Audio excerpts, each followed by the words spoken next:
Welcome to the Biz Bash podcast, where we make biz strategy a piece of cake. I'm Elisabeth. And I'm Cami, but you might know us better as Eliza and Calligraphy and Cami Monet. We want to help you, our fellow stationers, artists, and calligraphers, confidently build a profitable and personality-driven creative biz. We're here to share our honest-to-goodness advice and actionable strategies for ambitious artists. So put on your party hat, quit being a procrastinator gator, and let's get this party started. Hello, everyone. Welcome back to Biz Birthday Bash podcast.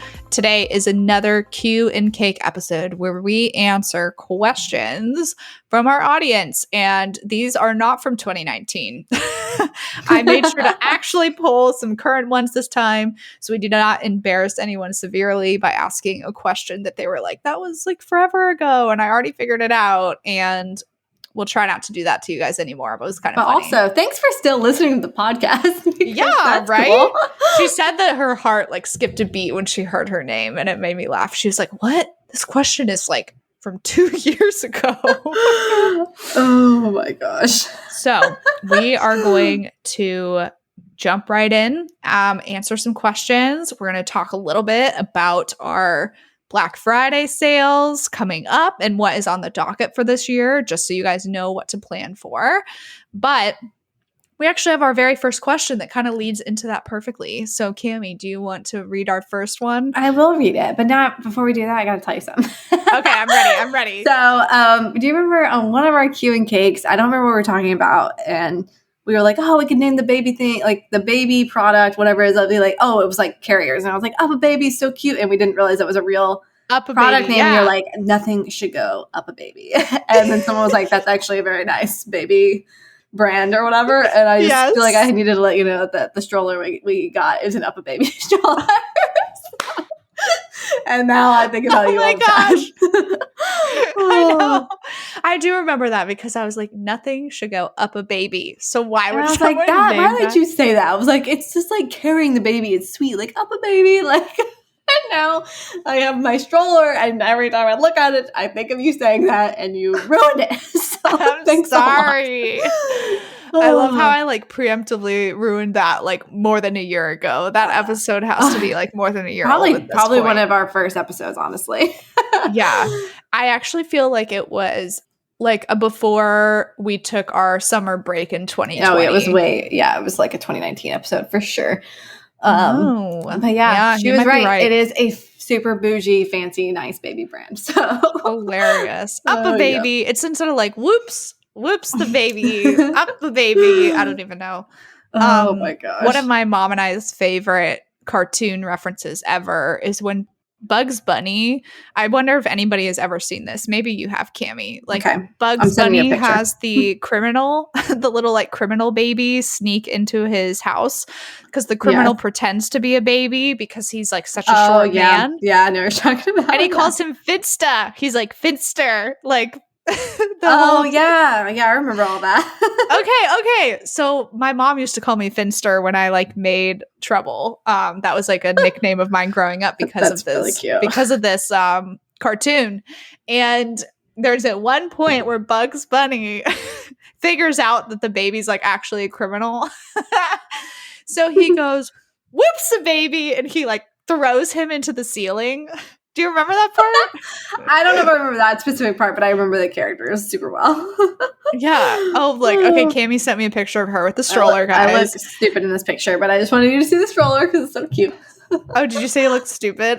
Yeah, I just have a stupid, like, face. Right? I'm just like, I don't know why. You look like a mommy. It was a send to Nana because she got the stroller for us. And I was like, let's take a picture real quick. I'll send it to her. It's a great stroller. It's cute. Your hair looks short there because it's behind your shoulders. It looks good. It's behind my shoulders. Maybe that's why I look stupid. Looks like I got my short hair again. You look good with short hair. I love your short hair. Anyways, guys. Okay. So cartoons and Bugs Bunny and Up a Baby and Finster aside, all of those fun things. Let's talk. I will answer the question. Yeah. I will read the question. Let me read the question. Okay. Whew, we got this. How do you photograph or mock up your products, especially greeting cards? I feel like Elisabeth chose this question for a very Of course I did. Of course I feel like a digital mock-up would look the cleanest and sharpest, but I'm wondering how to get the envelope and paper stock colors accurate. Is it best to just use a light box? The photography is the most frustrating element for me, same girl. And I want to streamline the process. Thanks for your help, Jessica Flores Design. All right, y'all. Well, this question actually is like one of the questions that helped spark the idea for Mock-Up Madness in the first place. But we had never officially answered it because the only way to answer it was by creating videos to actually show you guys how to make good mock-ups. It does not answer like the photography element of things. I feel like you would need a whole nother course maybe from somebody. We do have an episode on that now though, don't we? Yes, we do have a DIY photography episode. So that is one that you can listen to. But I picked this question just because I wanted us to be able to segue into the sales we're doing for Black Friday. So that's what we're actually going to talk about. So that was like a clickbait question that would like lead me to this. Okay, guys. So we have quite a few different products now, but Cami and I are focusing on 2 products for our Black Friday sale this year. And that is going to be Mock-Up Madness and the custom stationery contract. Right, Cami? That was what we decided. I'm just like double checking that that's right.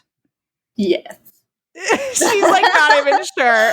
I doubt out, but yes, I'm pretty sure that's it. Yes. So we decided that we will be doing 50% off Mock-Up Madness. So for those of you who missed it the first time around when we did like the free week of it, or you didn't buy in at the lower price point, this is the perfect time to come back around and get that resource for 50% off. We are running the sale for not all 4 days. I think we're doing Black Friday and Small Business Saturday, right? Yeah, I think it's 2-day sale, 48-hour sale. So yep, 48 hours. Prepare yourselves. Prepare yourselves if one of these 2 things is what you have been wanting to get. And then we are doing 30% off the custom stationery contract. So that's a big one. That's a big one. Yeah, I think we might have. I don't even remember if we did a sale off of that last year or not, to be honest. I don't remember either, but this is like the best Christmas gift you can give yourself because it's one of those things that you literally can just start immediately using in your business. It's not like a course where you have to watch it and learn from it. Like, it's just like, here's something you can use. Like, it's literally like a tool. And I think that's one of the coolest things about the custom stationery contract is like it immediately starts working for you. So you get your investment back. So give yourself the gift of covering your booty this Christmas. Yes. Booty coverings for all. Yes. It's a good thing to have. Booty coverings for all. Oh my gosh. I don't want to see you bare bottoms, y'all. Okay. So this is the time to get it. Oh, we're just like on a roll today. We should put that on our ad copy. Be like, don't be bare bottom this Christmas. I can't be. I've literally been thinking about the fact that I'm like, I think we need to like re-record some of the ads that we have because they just like feel outdated to me now because we recorded them like so long ago. The beginning of 2020 was forever ago, guys. Okay. It might as well have been like 10 years ago. So let's talk about the next questions. We will move on because we like doing kind of like rapid fire questions for these. So when it comes to the holiday season, how do you schedule out custom orders to ensure you are taking as many as possible, but not overdoing it? Thank you so much. And this is from Allie Aiken Design. I mean, this one is this is always so hard. But you really need to have a sense of how long those custom projects take you. Like if you're doing 10 custom pet portraits, that's what your spots are open. Like you need to know it takes me approximately 2 to 3 hours to do each one of those. Like this is the time. Like you have to put those schedules and deadlines in place, and to make sure the huge part of keeping those schedules and deadlines in place is getting that information from your client for those custom orders. So you need to be very upfront with your customers, being like, if you don't have your picture or your information or your spelling or whatever it is that you need by this date, your project is not going to get there by Christmas. You have to be very, very strict about those things because the last thing you want is scrambling at the last minute to try to gather that information. And the customer's like, it didn't get here. And it's like, well, you didn't provide your end of the deal. So it's going to start with knowing how long it takes you to complete each custom project and not only how long, but how much lead time you need as well in between. Like if you needed to print something, how much time you actually need, and for shipping, and then just kind of basing it off of that, as well as like the rest of your holiday schedule. Like, are you just doing custom orders? Are you doing custom and shipping actual products too? Because that can start to eat into your time.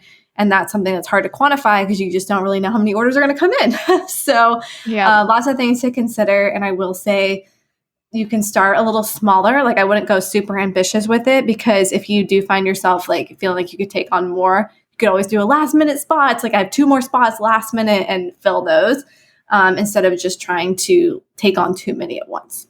Yeah, I love that. I love setting a quantity amount that you kind of limit it to preemptively. I think that can make things feel a lot more manageable, like Cami said, if you're understanding the time that goes into each one. And I would also like encourage you to take some time to evaluate your financial goals specifically, because if your goal is to make, let's say it's like $2,500 this Christmas, maybe it's $3,000, like let's say we're starting out small, you know, like that's your goal with custom orders this year, then don't book yourself $10,000 of projects. You're going to be like overwhelmed because that's going to be like way beyond the threshold of what you're actually setting out here to accomplish, especially for custom work. So keep that in mind too, because that's a good way to keep yourself in check so that you're not overworking yourself, because maybe you want to do $10,000 of custom order revenue this Christmas. And maybe you're charging $500 per pet portrait, house portrait, whatever it is. Well, then you're going to have to do 20 of those, right? So that's a good way to kind of like break it down too. Just ask yourself, like, what are your financial goals? Can that be lined up with the timing that it takes for all of these orders? And just like, don't kill yourself. Yeah. And I will say too, having an option where it's like, you can place your order now and you'll get like the gift card for Christmas, but your custom thing will be delivered after Christmas is another great way to still get those bookings and get money in, and just be very upfront. Like, you're not going to have the pet portrait on Christmas. You will have the gift card that says like your custom pet portrait is coming that you give to the recipient, like something like that. And then it'll all happen. Like if you did overschedule yourself, that's something you could do. Or if you're like not sure it's going to get there through the mail, I don't know. That's just like a good something to keep in mind backup wise, so that the client does have that option to give something on during the holidays without pressuring you to be, you know, painting on December 20th and trying to overnight something and not getting there. So yeah, just something to think about. Yeah, that's a great strategy. I've always loved that you do that. Yeah, because technically you could do all your painting in January if you wanted. You don't even have to paint portraits you could before Christmas. Go ahead and just like set up your schedule and be like, this is the deal. You're going to get the gift certificate. That's like what I was looking for. Certificate, gift certificate to give. And it's going to be really cute. And then the recipient also gets like that, you know, I don't know, the anticipation of being like, oh my gosh, I can't wait to get my pet portrait, you know? Yeah. Because it's still like, it's custom art. It's not like it's coming from Amazon. So it's still special to know. Like, I would still be thrilled if I got the gift certificate and it's like, you're getting this and it's coming soon. Like, I would still be just as thrilled with that. So yeah. Yep. Okay. I think we're ready for the next one. Okay. How do you know when or if you should really niche down? I am not talking about just dropping some products, but really niching down. I do sell a decent amount of other personalized paper products that are beginning to gain some traction though. Since everything is completely made to order, I do not have to be concerned about stocking inventory, so I just really struggle about whether it is even necessary. Thanks so much and keep the podcast coming. Julie at the Note House. Hi, Julie. Thanks for submitting your question. Look up at her Instagram real quick, but go ahead. Yes. Yeah. So then we can understand a little more of like the products that she's putting out there. Because I'm curious what the like range is of everything that she's doing right now. Yeah. Like now I'm not even sure if you mean, niching down or just like in my mind, I don't think the question is about niching down as much as it is about figuring out how your business can scale and what's like actually feasible to keep going long-term for growth.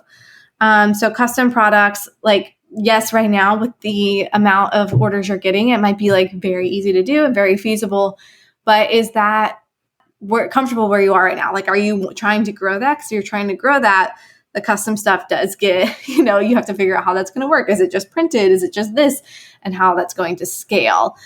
So if they're working well for you, I mean, go with what works, but also go with what you love. So what do you really enjoy doing? Like I reached a point where it just became the custom projects were taking away from some of the other things I wanted to do. And I was like, okay, well, realistically, I want to have my hands out of this business as much as possible, where I just get to be the creative and not so much having my hands in every single thing.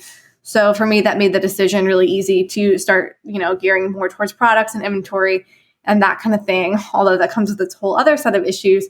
So I think you just need to figure out where you're really trying to scale and see your business going in the next few years. Yep. I definitely agree with all of that because when I'm scrolling through her feed, it looks like she is doing customized greeting cards, customized notepads, customized stickers, customized address labels. Like almost like semi-custom. Like this could scale, like what I'm looking at, where you're like swapping in the text. Yeah. Yeah. Just for our audience to know what it is. You're right, Cami. It's definitely semi-custom because the designs are pre-made, but all of them have that personal element of somebody's name being put into the template. Yeah. So I can understand from like the scalability side of things. It's not like she can order like a bunch upfront for inventory. Right. Yes. So maybe she's trying to decide like out of all of these products that she has, the greeting cards, note cards, social stationery, etc., like if she needs to niche down and focus on one thing. But yeah, I don't know. This is kind of a hard one to figure out because I like all your stuff. I think what you're doing with the like almost semi-custom like social stationery and personalized stationery is definitely a great business model. And I think that's very scalable. And bonus, you don't have to stock inventory for that. So if this is starting to gain traction and working, I would keep going down that path and seeing where it takes you, to be quite honest. Yeah, I know. I would say like, don't like burn yourself out, but like keep going until you kind of like hit a crossroads where you have to decide that something has to go. Like don't cut the cord, don't cut the ties on something before you've really been able to like determine what is going to drive your success long term. Yeah, and I think going with the semi-custom as,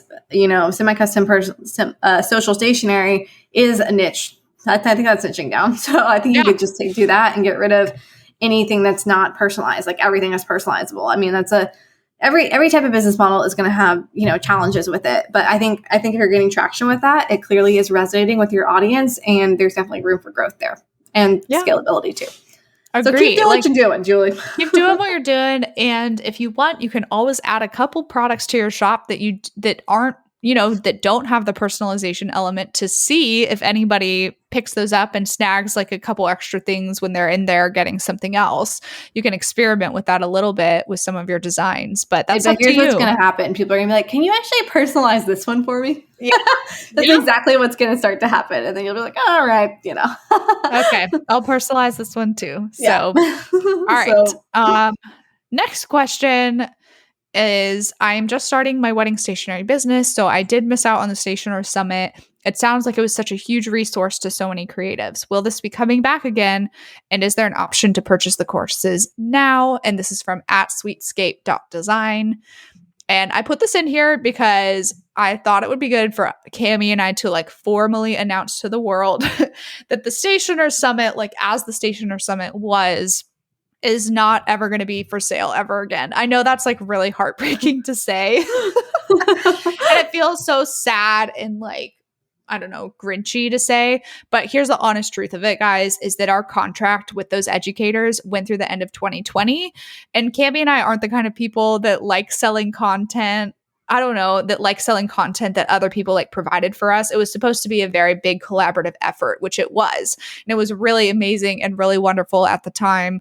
But that content is never going to like come back in the way that it was before. So I'm sorry to like give you that like sad news to tell you that. But that doesn't mean that we won't have summits in the future. Yeah. New, fresh stuff. Yeah. It's just we have too many people involved with that to make it feasible. We'd have to get everybody back on board and in terms of, promoting it. And so it's just, and paying them the right with their affiliates commission, all that good stuff. So it just, I think everyone's kind of moved past that at this point. Yep. So. From a logistics standpoint, from the contract, from everything that all like finalized at the end of 2020. And Cami and I feel very at peace about that. We are sorry for those of you that do reach out and ask, because we probably get like maybe one person a week who kind of like asks us about that. Like, guys, you got to buy stuff when you see it. Like I say that all the time. I know. Like, well, she said she wasn't a stationer at the time. She wasn't a stationer at the time. So she's heard about it because like other people have had the resource. I know. So sorry, I feel bad. I'm always like, how can we make this work? And I'm like, I don't know if it's gonna work. I don't know if we can make it work. I know. There's just a lot that goes on behind the scenes rather than just being like, it's open, you can buy it. Like, it's just a lot. So yep, exactly. Yes. Yep. Okay, dokie. Next question. What advice can you give someone who wants to get out of the wedding industry and into educating others watercolor artwork / products? I want to move away from the wedding industry. I'm so sick of making signage, but I'm feeling stuck as it's a major source of my income right now. Also, just logistically, did you take down the inquiry form on your website when you decided to transition? Anonymous. Ooh, yes. Anonymous. She asked to be anonymous. Oh, well, it's a she. Sorry. But okay, most people that submit questions are female. Yeah, that's true. That's fine. So, yes. This is always a conundrum, you guys. Always a conundrum, because you don't want to like sever the ties completely. I mean, it's like sometimes you want to like ease people into it. I think it just depends on like how are you like being like, yeah, there's no way I'm doing one of these anymore. Like I'm not doing any of that. Then take down the inquiry form. If you absolutely have no desire to do it, get rid of it. If it's more just like, I'll leave it up. And if I get something that sounds like a fun project that I really want to do or is a really good price point, I'll take that. Like that's going to be, you have to ask yourself that question. If you are like completely sick of it and never want to do another wooden sign again, then don't. Like just get rid of it. Yep. Your business won't fail. It'll just pivot into something else and that's totally fine. So ask yourself that. I am transitioning away from wedding invitations. I haven't made any formal announcement or anything like that because I'm going to have a baby, and I just leave my inquiry form open because I don't know. I just like to see what kind of people come through, and I refer those people out. So I'm just a funnel for other stationers at this point, yeah, which is fine. And if I see a project that I'm going to have time for that would be a good fit, I would take on that client. So it's kind of just, it's kind of like fishing, I guess, for me. Yeah. So I haven't taken that down or formally announced, like I am not taking on clients currently. So yeah, it's gonna depend on that for you. Also, when you leave that form up, first of all, like Cami said, you're not closing the door completely. Like if a project came through that you're like, oh yeah, like I want that, then you have the opportunity to take it. You also have an opportunity to be someone in the industry who provides some potentially really good referrals to other friends. And I still like love that because like my website is still up. People still contact me for calligraphy and wedding invitations occasionally. And I take a lot of joy actually in like sending them to another trusted person that I know could take care of them really well. And so I like being able to do that little bit of like legwork. I'm not getting like a slew of like forms being, my form being filled out like every day or whatever, but I still have like elisaann.com is like full blown like wedding invitation website that is still like alive and like up there, even though that's like not even what I like really do anymore, which is kind of crazy.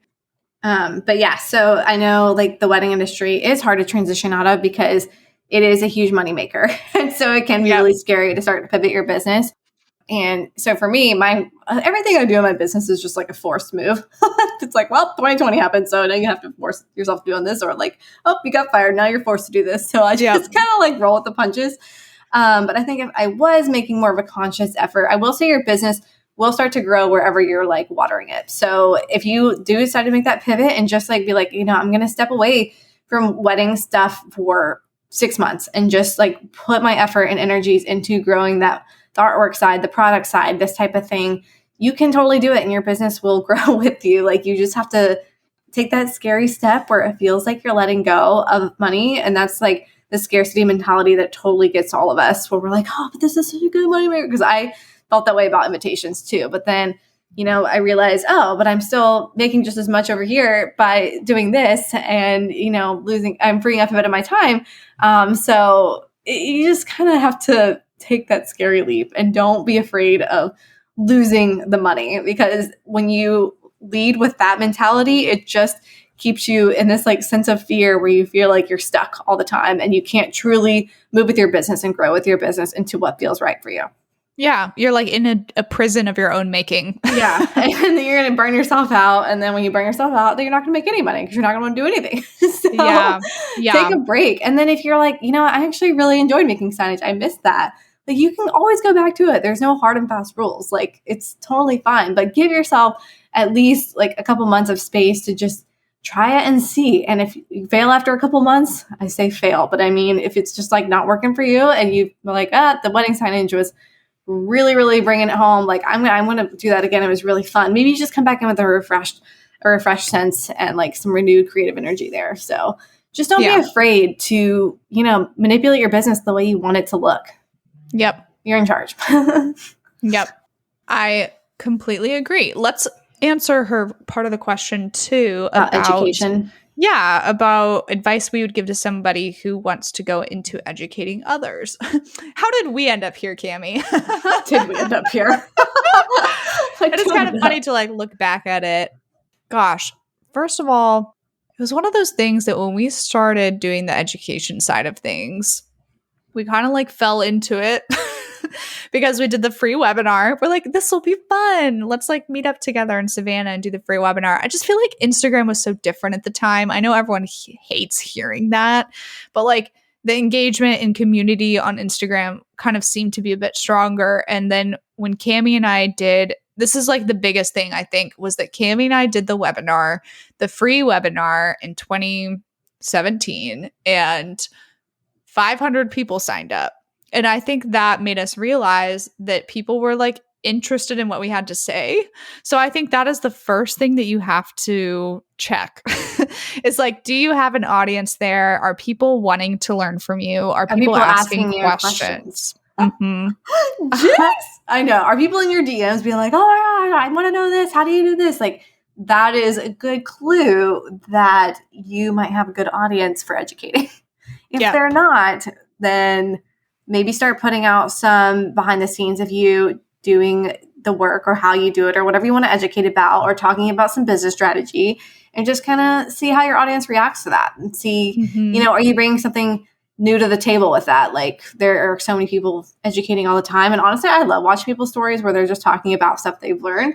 So just kind of test the waters with that and see how it goes. Educating is still a ton of work. Ask me anything boxes, because if you do ask me anything boxes and you're getting a lot of things about like techniques, materials, printing methods, all of that stuff, that'll open the doors for you. And then you have to decide like how you want to educate. I mean, this has been like such a slow burn for Cami and I, quite honestly, because that's why we were like, how did we get here? It's taken like years, like literally from the point when we started that free webinar to now, like incredibly enough, has already been 4 years. So, you know, we did a free webinar. We did another thing a year later. Then we actually made our biz official and got an LLC. Then we put together a summit. It's kind of like there was like little stepping stones along the way for every element we did. I started the podcast, right? So that was like the beginning of 2019, which is crazy to think about. You can basically, you know, like start educating whenever you want. It's just, do you want to monetize educating? Yes. Thank you. The thing we're looking for. Yes. That's like the real meat of the question. And that's where it's so hard to answer because like Cami and I did a lot of stuff for free. Right. I don't know. Just like a lot of talking to our audience, a lot of helping people just because we wanted to help people. The podcast is still free. This isn't like really monetized, but it's monetized with like us hoping that you'll buy our own like products basically. But Biz Birthday Bash and educating is just like a facet of what Cami and I do, you know, because we both have our own businesses too. So it's hard to advise like someone else how to educate because I feel like we got here in such a, I don't know, it's just like a slow burn, I guess. It's not like we came out the gates and we're like, we're here to educate. I just feel like you have to realize with education, you just have to give away so much stuff for free so that people will want to buy your stuff later too. And so just get on Instagram Live, start talking about, like I mentioned, like talking about your behind the scenes, talking about your business strategy, talking about what worked, what didn't work. 3 things you need to be doing if you're going to be profitable as a wood sign maker, doing things like that. Just start the conversation and see where it goes, see what questions people are asking you, because then you're like, oh, well, I know all the answers to this. And no, it seems like everyone would know that. And then you'll start to see, and it is just going to be a slow burn. So just start small and go from there. But just start chatting on Instagram. Just be chatty. Just share. Share. It's so true, because that's how you build like trust with people in the first place. Yes. And that's what Cami and I are still doing that a little bit through the podcast, like we want people to find us and enjoy it and laugh and like us, and then be like, oh yeah, these girls have products I can pay for too. Like the A to Z directory, you guys. Come on, go do it. Like, you want to be in there. You do. I know. Okay. It is. It's a lot of fun. All right. So very last question from Kristen L. Murphy Artist on Instagram. And she said, hey, y'all, I thought I would ask a fun question that I don't think has been answered on the podcast before. I love listening to podcasts while I work, and I'm sure many other small business owners do too. My faves are True Crime and Biz Birthday Bash, of course. What are y'all's go-to podcasts while working? They don't have to be biz related. Love the show, and congrats to Cami and Alex. Oh, yay! This is so fun. Thank you for asking a fun question. This is the best. Oh my gosh. Okay. I'm like pulling up my podcast now. I have so many. I know, guys. Right? I have to open Elisabeth, I've sent you my true crime note in my phone, right? Where it's like literally probably like 2,000 that I have like little check marks by the way to listen to. I don't know if you have sent that to me. People are like, I need a podcast. And I'm like, let me just Google share this document with you. And everyone's like, what is wrong with you? And I'm like, I don't know. It's in like alphabetical order anyway. So I have lots of true crime ones because I really love true crime. But I feel like the ones, I'm going to talk about the ones that I really like, go-to ones that recur every week. I know everyone likes Crime Junkie, but it's not my fave, honestly. So I'm not going to talk about Crime Junkie because everyone loves that. But I like Morbid. Crime Junkie's not my fave. I like Morbid. They're a little languagey, so just watch out for that. But they are fun. I like their banter, and it's true crime, so they're good. Another like a girl duo, Sinisterhood and Luminol. Both of those kind of fall along those same lines. They're just kind of like the more fun version of Crime Junkie. I feel like Crime Junkie gets like so stale. They're just like, oh my gosh, full body chills every 5 seconds. So if you like a little more personality with your podcast, I like those 3-4 girl duos. I also love True Crime Garage. Cold was one of my all-time favorite podcasts. Thought that was super well done. To Live and Die in LA. Is that the one about the doctor that you sent me? No, that's Dr. Death. No, Cold is the case of Susan Powell. It's really good. Yeah, that's one of my favorite. I like Park Predators. That was something you definitely... Oh, Park Predators is on my list, too. I love Delia D'Ambro, whatever her name is, and she does Counterclock, too, and it's really good. Let's see. I'm like scrolling through. There was another one that was like kind of not very popular that I really liked. Oh my gosh, you guys. There's so many. And then... All right, I'm just throwing out a million. Elisabeth, give a podcast. Okay. Going West. I like Going West. Yeah, the thing is that like I'm not a huge. I normally find like 1 or 2 podcasts that I kind of like really get into. I really like long form content because I like learning something new. So Park Predators is on my list, but I totally like spooked myself. Let's see. It would have been like probably around 2018, and I was listening to like a ton of true crime. And then I watched You on Netflix. I watched season 1, and I was like, I like totally lost my taste for it completely. Because that show like scarred me. I know there's like another 2 seasons now. I would never touch it with a 10-foot pole, not in a million years. I binge watched Squid Game in like a day, but I like can't bring myself to watch like the other seasons of You. I just won't do it. And so after that, it was like became like really like real to me. I don't know. And so then I couldn't for a while, but I've come back like full circle because when I was doing house projects last fall, I would listen to my favorite murder again a little more, which was like extra creepy because I was like in the house alone, like painting stuff. And so like maybe not always the best, but Park Predators, I like really like the girl who narrates that too. But I actually really like A Beautiful Mess podcast. So that is from Elsie and Emma of A Beautiful Mess. And they've had their blog for, I don't know, like at least 10 years now or something. I think I've been following Elsie for a few years now. They just do like a ton of DIY home stuff. They've bought homes, sold homes, and they just kind of like share a little bit of everything on their podcast. And they just started it at the beginning of last year. So it's like a relatively new thing for them, the podcasting format. And I have loved that. There's a show called Urban Exodus, which occasionally I'll listen to, like about people who decided to like go off and start like a homestead. Like they were like done living in the city and they wanted to go live in the country and like be self-sufficient. I think that's really fascinating because like I think like deep down that's like who I am. I will occasionally listen to like episodes of our own podcast, but not as much anymore. Like I think at the beginning, Cami and I used to get like really excited and like listen to like every single one as it came out. And then like over time, you kind of like get sick of listening to yourself. I'm so sick of myself. I know. Oh my gosh. And I'm like, so I'm like, oh gosh, like the sound wasn't working right here or whatever. I can get like too like into it, I guess. Sorry, I feel like I'm like losing my voice. Lots of talking today. And the other one that I'm going to throw out here, I'm just going to like go for it and say that, is that I have been listening to Honestly by Barry Weiss. I really like her because it's journalism, but it's like independent journalism. So I like that she explores stories from every aspect and every angle.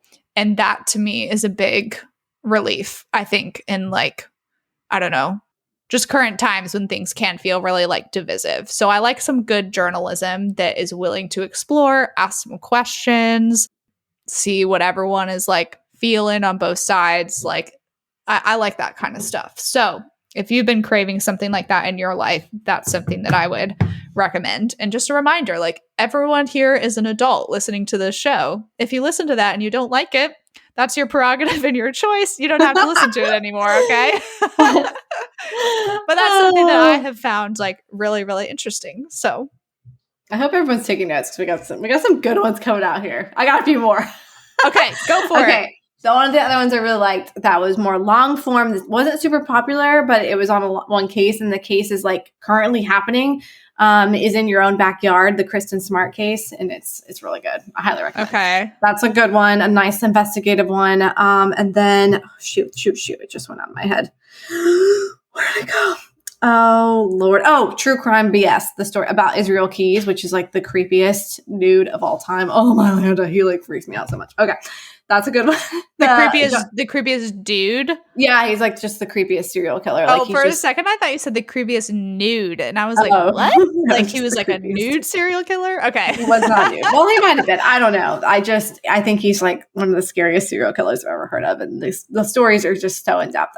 Okay. That one. And then let me get out of true crime a little bit. I like Mind Pump and Muscle for Life for more like commentary as well as like fitness overall. Those guys are, I mean, it's very dude podcast, but I love it. So yeah, those two. And then also really love Matt Walsh and Ellie Stuckey. So Relatable and the Matt Walsh Show are my other two favorites. Those are like all my go-tos pretty much throughout the day. I don't listen to like very many business ones anymore because I just get tired. Honestly, like I don't listen to a ton of business ones anymore either. I still have, so like I'm still subscribed to Amy Porterfield's just because like I feel like she is like the OG.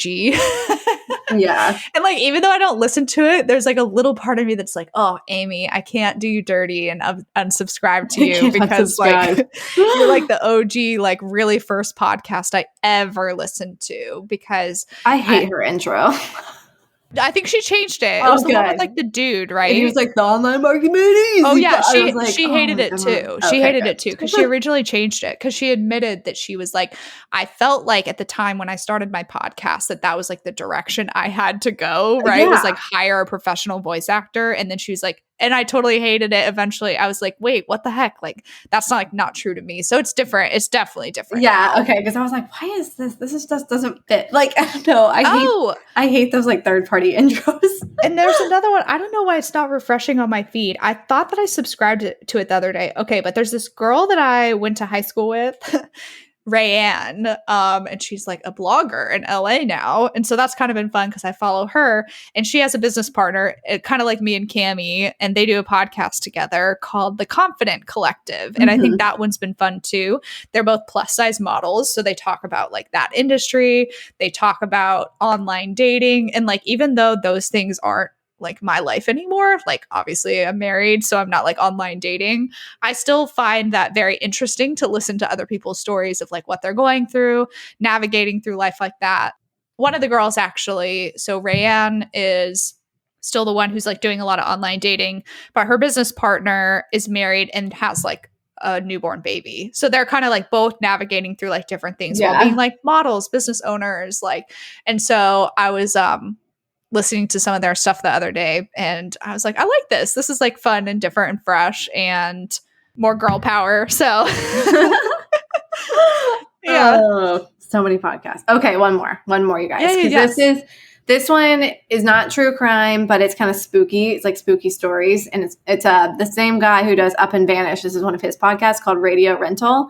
And it's kind of like you're renting the story from like an 80s video shop. And the dude who plays Dwight on The Office, what is his name, Elisabeth? Oh, Rainn Wilson. Rainn Wilson, he is the host, and his name is Terry Carnation. And so it's like you walk into his shop and he's like, oh, hello. And there's like a cat, and it's hilarious.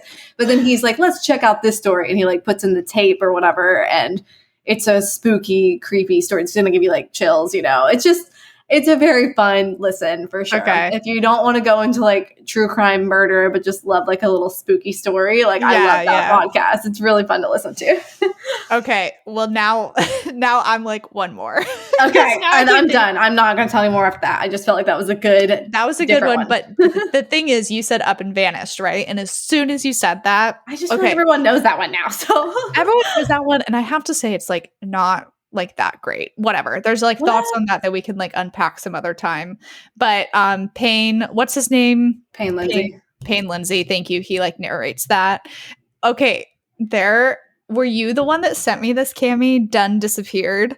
Oh, yes. I sent you that. Yeah. If you love true crime podcasts, you will love this one. True crime. You have to listen to Done Disappeared because it's a direct parody of like Up and Vanished, but it's a parody of pretty much like any like true crime at all. It is so funny. Like I like was like crying laughing when I was listening to it. He parodies like Case File, and he parodies My Favorite Murder. He parodies like, if you listen to all the true crime podcasts, you'll know right away who he's making fun of. And it is really funny. So that's a good one. That's a good one to end on. Yeah. It is a hoot. Anyways, Thank you. Thank you so much, sweet friend Kristen, for asking us a fun question.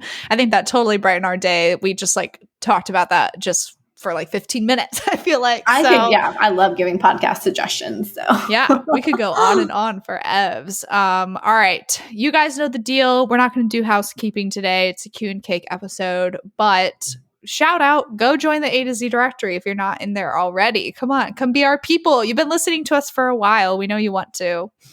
Yes, go do it. All right, you guys, we love you. And then maybe we do a post and you could comment your favorite just favorite podcast. I don't even know how to say the word podcast without true crime in front of it. That would be great. That would be fun. Then we can have all right, y'all. Talk soon. Bye. Bye. Hey guys, we just wanted to hop in and talk about one of our amazing resources, the A to Z directory. All of us have thought at some point, how did she do that, or how did she make that? And maybe you don't know where to start or how the heck to produce this amazing product you've dreamt up. Well, the A to Z directory is the missing puzzle piece in your biz, you guys, seriously. So it's built in the form of a yearly membership, and it's your one-stop shop for finding suppliers and vendors for all the things. Literally where to print everything from custom invitations, greeting cards, mugs, koozies, acrylic printing, letterpress, custom ribbon. I mean, the list goes on and on and on. and it literally goes from A to Z. From acrylic printers to zipper pouches, we have it in the A to Z directory. We want to help all of you search less and create more with this list of 300 plus vendors and suppliers. Don't worry, they're very organized. It's not going to be overwhelming and confusing when you join. And this membership also includes access to a private Facebook community. It's incredibly active and involved. And if you need a question answered fast, that is definitely the place to go. Yeah, our Facebook group really is the best. You guys, everyone is so helpful in there. And we're in there too, answering questions you guys might have. So it's a great way to get access to us and ask us things without sliding into our DMs. So we're more likely to answer you in the Facebook group, just saying. Anyway, also in the Facebook group, this is new for 2020 and we're really excited about it. We are hosting monthly Power Hour Q&A sessions that are live, and these are only available to our A to Z directory members. So you can hop in with us live and ask us all your burning questions in real time and just hang out with us every month. And we do these at different times so you can actually be there live, and the replays are always available in the Facebook group for members. This resource is priced at $147 a year, which honestly is extremely affordable and is full of so many benefits, such as exclusive vendor coupons for members only. And we would love to have you guys join. Seriously, it's kind of like our family and our tribe. So visit bizbirthdaybash.com/directory to sign up today and use coupon code podcast2020 to receive $20 off your first year. That's podcast, all caps, 2020 for $20 off your first year. We can't wait to see you in the Facebook group.